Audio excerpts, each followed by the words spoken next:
Една од тезите Андоновски е зошто треба да се слави, јавно да се истакнува гордоста на лицата припадници на ЛГБТ и заедницата, а не да речеме и на хетеросексуалците.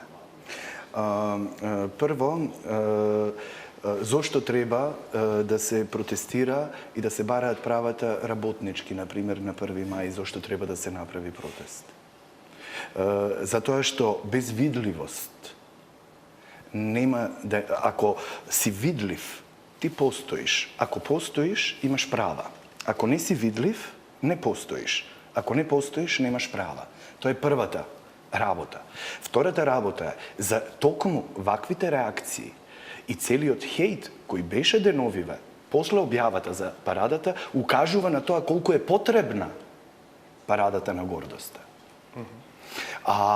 Велам, дел од луѓето велат немам ништо против луѓето припадници на оваа заедница, но зошто манифестација на потребата од промоција и заштита на нивните права толку јавно, па некои велат дека дури толку агресивно, да речеме.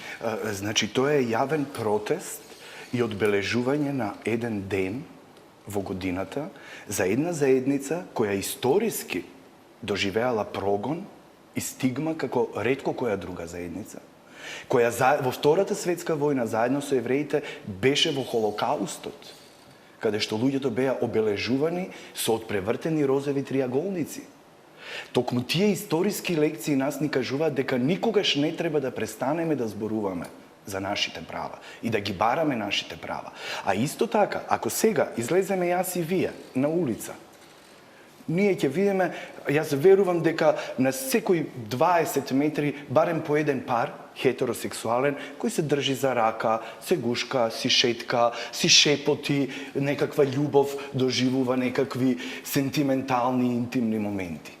И сите тоа така ќе го гледаат. Но ако се две жени или двајца мажи, веднаш е тоа нешто сосема друго, иако истото го прават. Хетеросексуалците имаат своја парада 365 дена во годината. И никој ништо не им кажува. Ние еден ден сакаме да ги побараме нашите права и да излеземе на улица и сите имаат против.